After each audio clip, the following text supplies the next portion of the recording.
So friends, आज की इस वीडियो के अंदर हम लोग बात कर रहे हैं एक बहुत ही बेसिक और इंटरेस्टिंग टॉपिक के बारे में, जो कि है फ्रिक्शन और इनर्शिया। अब देखिए, ये टॉपिक बहुत बेसिक है और आप कई बार इसे पढ़ चुके हैं, लेकिन आज इसको लेके हम लोगों ने एक एक्सपेरिमेंट किया है।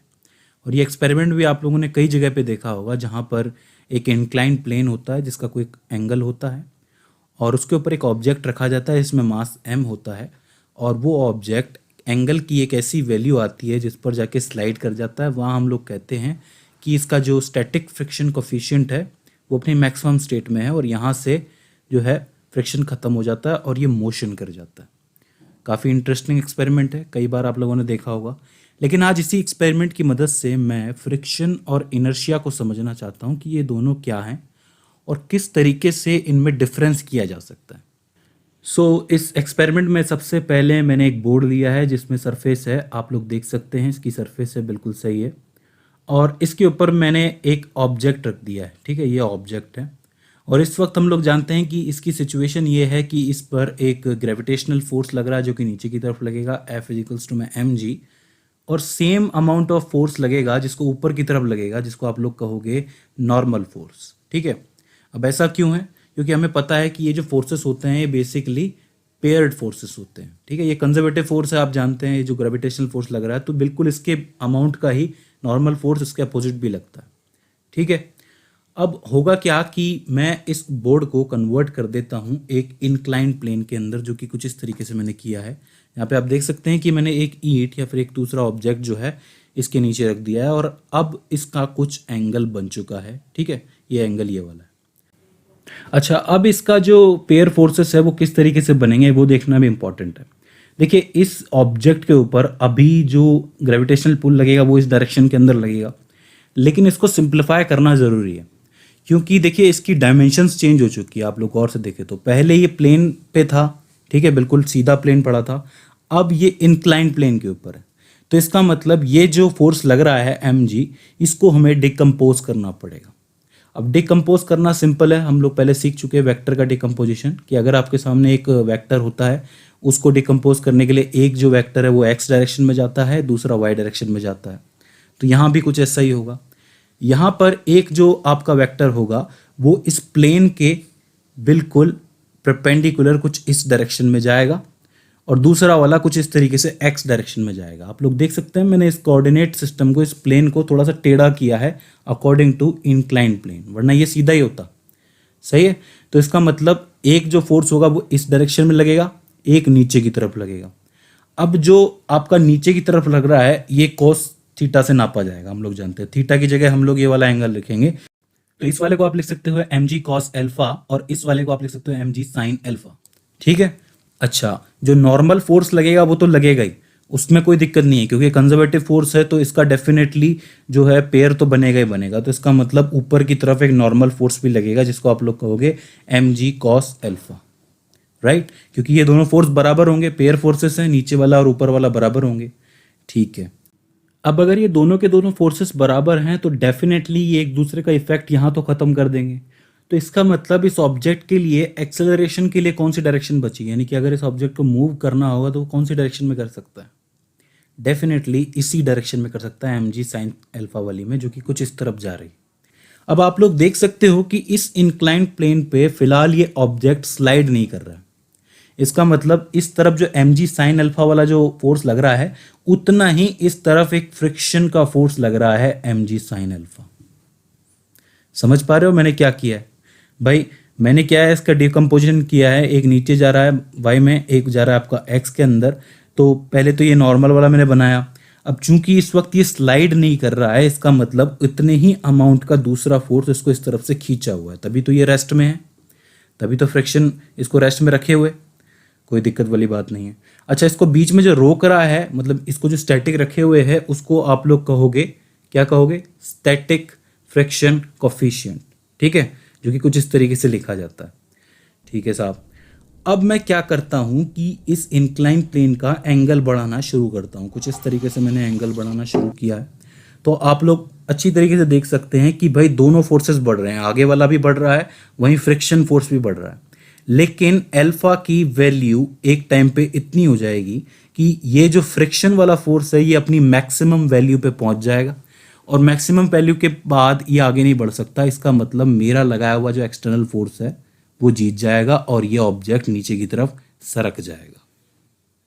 दोबारा समझ लीजिए भाई, मैंने क्या किया था, इस वक्त ये रेस्ट में था, मैंने इसका जो इंक्लाइन प्लेन है वो ऊपर किया ताकि ये एंगल अल्फा बढ़ता जाए।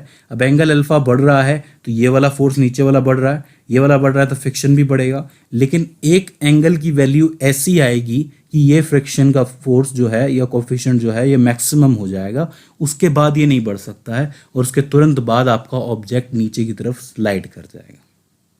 करेक्ट? तो ये एंगल इसने बनाया।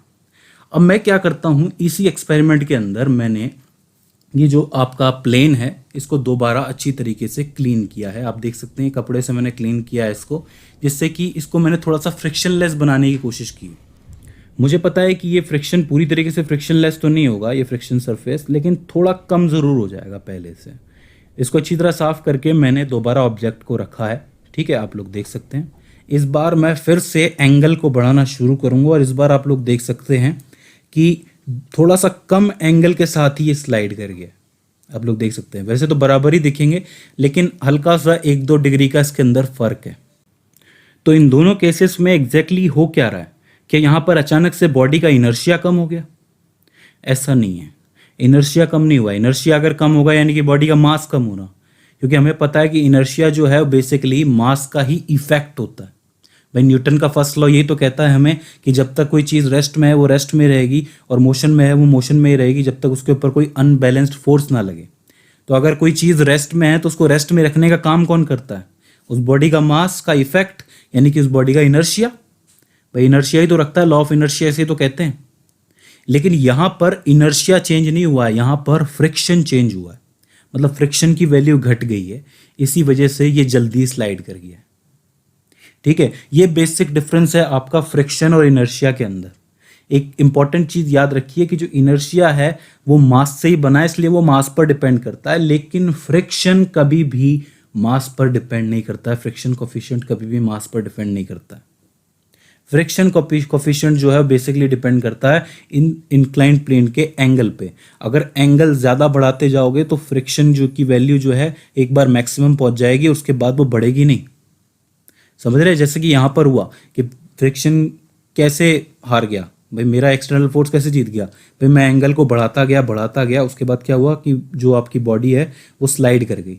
तो मतलब फ्रिक्शन अपनी मैक्सिमम स्टेट में पहुंच गया, इसके आगे वो नहीं बढ़ सकता। ठीक है, तो इसका मतलब फ्रिक्शन कोफिशिएंट इस एंगल पर डिपेंड करता है, इस बॉडी के मास पर नहीं। अब अगर मैं इस बॉडी के अंदर बहुत सारा मास भी भर दूं उससे कोई फर्क नहीं पड़ेगा, इतने ही एंगल पे स्लाइड करेगा ये। कोई फर्क नहीं पड़ता कि इसके अंदर आप 1 किलो मास डाल दें, 2 किलो डाल दें, 3 किलो डाल, कोई फर्क नहीं पड़ता इस चीज़ से। फर्क इस एंगल से पड़ता है। अच्छा, दूसरा जो डिपेंडेंसी है फ्रिक्शन कोफिशिएंट की वो ये है कि आप मटेरियल कौन सा यूज़ कर रहे हैं। अगर यहाँ पर मैंने प्लास्टिक का ऑब्जेक्ट यूज़ किया है, इसकी जगह अगर मान लीजिए कि मैं आयरन यूज़ करता या रबर यूज़ करता तो फिर वो हो सकता है थोड़ा और ज़्यादा एंगल पे स्लाइड करते। समझ रहे हैं ना आप लोग? तो इसका मतलब जो बेसिक डिफरेंस हमें समझ में आया इनर्शिया और फ्रिक्शन कोफिशिएंट के अंदर, inertia is the property of an object which is created by its mass और फ्रिक्शन इज ए फोर्स। ठीक है, तो फ्रिक्शन एक फोर्स है, इनर्शिया एक प्रॉपर्टी है। इस चीज़ को आप लोगों को याद रखना है। अब यहाँ पर पहले वाले केस में आपने देखा कि उस जो सरफेस थी उसके ऊपर बहुत ज़्यादा फ्रिक्शन था, बहुत ज़्यादा पार्टिकल्स होंगे, इसकी वजह से वो जो है थोड़ा सा ज़्यादा एंगल के अंदर स्लाइड किया उसने। लेकिन कभी कभी क्या होता है कि फ्रिक्शन की वजह से वेलोसिटी कम नहीं होती है, बढ़ भी जाती है। अब आप पूछोगे ये कैसे हो जाता है? तो देखिए कभी कभी क्या होता है कि अगर आप कोई ऐसा सरफेस लें जिसके ऊपर आप बहुत सारे पार्टिकल्स डाल दें कि इसके ऊपर फ्रिक्शन पैदा हो जाएगा, ठीक है, और उसके ऊपर आप कोई ऑब्जेक्ट रख दें, अगर वो पार्टिकल ज़्यादा बड़े हैं, मतलब बहुत छोटे नहीं है, थोड़े से बड़े हैं, और अगर वो पार्टिकल एक साथ रोलिंग मोशन करना शुरू कर दें तो उस ऑब्जेक्ट की जो वेलोसिटी है वो कम होने की जगह बढ़ जाएगी। राइट? तो वहाँ पर जो आपका फ्रिक्शन है वो आपका उल्टा काम करेगा, वो आपकी वेलोसिटी को बढ़ा देगा, जो आपका ऑब्जेक्ट होगा उसकी वेलोसिटी को बढ़ा देगा।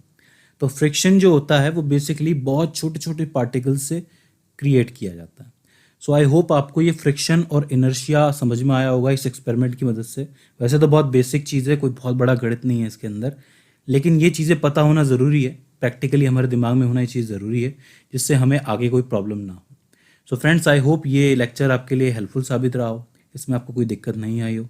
इसके बाद भी इसके अंदर आपको कोई क्वेरी आती है, कोई सवाल आता है या फिर हमसे कोई गलती हो जाती है, तो आप हमें कमेंट सेक्शन के ज़रिए बता सकते हैं।